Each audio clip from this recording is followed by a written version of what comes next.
Bir-birine kızganat ekan bular. Yok da şoңдору söz kişinekleri. 5 aylık bile var ana kişinekleri. Astı. Aldı çoңдору 3 mal kara çöp salıp turabыз mamalaktарга. Çöpte bolбойт а? Arpa çöpтерге salganda bulardын oозу сулкандап кетет. Буларды күндүзү бул жака чыгарып, түнү онон навестерге камап коёбуз. Özü bular talada çıkarttı. Bulardын көпчүлүгү ош талаада болот, талаада жүргөн үчүн эметилет да. Ал берет да? 3 mal беребиz. Буларды Bular özü taladan deyt da. сугарып турабыз. Азыр кышында азыр жак. Öz negizi bu nemeden jeşke emez da. Булар колдон көп чөп жебейт да. Çöp çöp. Enесин Айылдагылардын кызыккандыгы ошо тоют жактарына кызыгып анан топозго көбүнчө тоpoz кармашат. Коют көп кетпейби ошондо? Az кетет да. Берки малдарга караганда аябай аз да. Биздин айылда негизгиси биз тоолуу райондордо жашагандыгыбыздыктан ушу мал чарбачылыктарды көп колдонуп, көп пайдаланабыз да.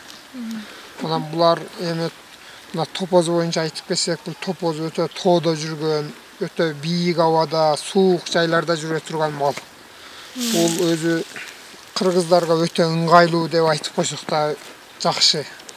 Эт боюнча буягыбызга иштеткенге өтө пайдалуу, өтө ыңгайлуу мал болуп эсептелет да.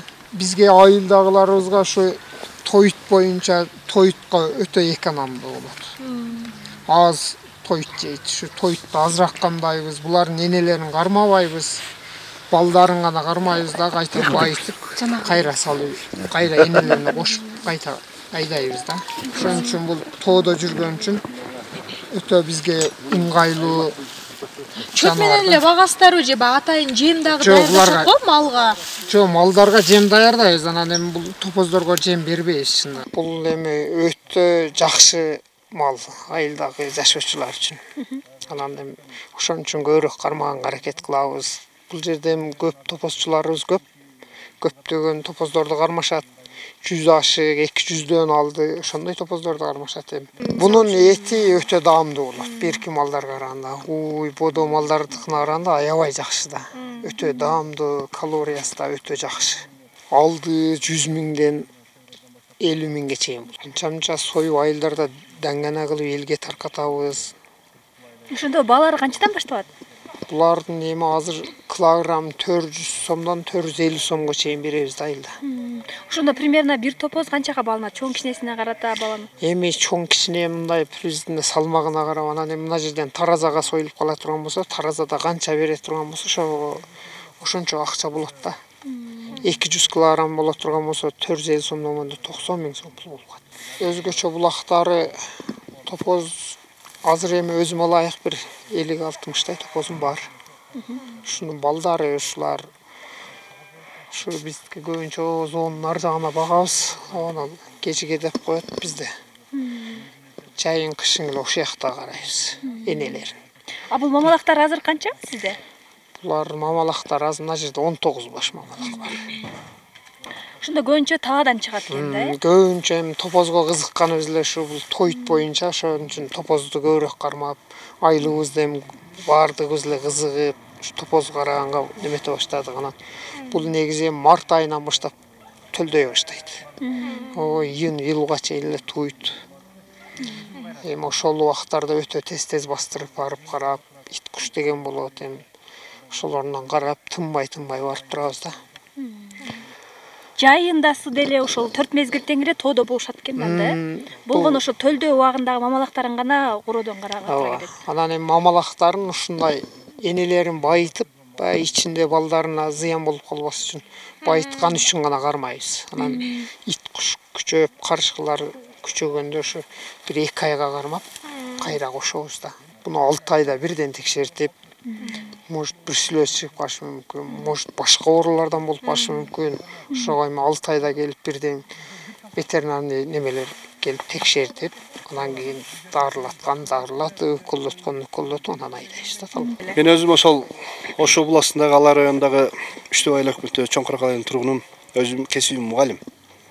Буга чейин атамдар үй бүлө өзү менен топоз багып келгенбиз. Анан топоз карган акаларым бар. Мен баягы билим берүү тармагына кетип калгандан кийин күнүмкүдө жакшы билем да. Бул топозду биз эт багытына колдонобуз. Себеби булардын азыр базар экономикасы да. Карап көрсөк, азыр бир уюң 45-ке, 50-ге сата албай атсаң, бүгүнкү топозду бир тал чөп бербей туруп эле 60-70 миңге сатып коюш, мындай спрос да көп, мындай сурап турушат да, ошого бере алабыз. Анан эми чындыгында бул топоз өтө выгодный, өтө пайдалуу, кирешелүү жандык келет экен. Эмнеси менен, тойту менен, ошо эттин сапаты менен, анан сүтүнүн жагымдуулугу менен. Эми бирок азыр биз баягы кыргыздар деле жакшы жашоого ушундай жакшы көнүп калдык. Сүттү сай тургандан деле алыс болуп калдык. Курут майды кылышын алыстап кеттик. Бирок биздин ата бабаларыбыз, менин апам мисалы, сүттү жылдап 18-19 карын май 20лап мешок жана 50 килограммды курут кылып келчү эле. Күнүгө биз ошо менен алектенчи элек мына кол мененчи. Азыр бүгүн эми андайды эч ким кылбай калды. Бирок бүгүн эти менен өтө чоң алектенип атабыз. Анан бүгүн мына мамалактар турбайбы? Бул мамалактар 6 айдан 8 айга чейин мамалактар да. Буларды жөн эле баягындай оттон такалган үчүн кармаганы жок. Буларды биринчи очурт карчык жеп кетет, кичинек мамалактар. Бул балдары да. Экинчи очурт энеси дагы туш керек. Анан энеси дагы кичинек дагы иммунитети жогорураак туруш керек да. Кийинкиге төл бере албай калат. Ошол үчүн эле кармап коет, бир 2 ай кармайт. Анан кайта коюп берет. Мисалы биздин 100дөн ашык топозубуз бар. Эми семья боюнча. Бирок биз кармабайбыз. Себеби карчык жейт, одан калганы дегендей ушундай тиричилик кылабыз. Топоздуку мен өзүм мал менен дагы иштейм. Мисалы малдар менен уйларды багып, 20 уйларды эми бизде чөптү байлыксын алып келиш той проблемасы бар. Кичине мындай тартышыраак. Алып келебиз сарайды. Райондо чөп проблемараак да, бирок күчтүү болот эми. Деңизден келген 3700 немеде турабыз, биктикте турабыз да. Чөбүбүз деле жогору, жемсиз деле өтүп кетет, бирок негизи чындыгына бизге чөп проблемасы жогорураак. Элдин саны өсүп атат. Суу проблемасы жылдан жылга көбөйүп келатат. Жылдан жылга чөп проблемасы көбөйүп атат. Арпа эгебиз, арпа чөптү булар жебейт, жесе жанагындай ич өтүп чыкпайт да буларчы. Кара чөп менен жүргөн нерселер. Анан жем берсең жебейт булар. Эми чындыгында выгодный кыргыз үчүнчү. Бирок кийин бардыгыбыз өтүп кетсек эмне болот билбейм. Азыр данный момент азыр спрос көп. Мисалы мен үйдөн баг уюм алып барсам 70 сата албасам, булар жөн эле бакпай иштеке бербей туруп эле 70 миң сатып коюшка азыркы мүмкүнчүлүк бар да. Мынаны миссия болбойт. Буларга аябай кызыктуу. Чоңрагынан нормай да. Болду, карындашым.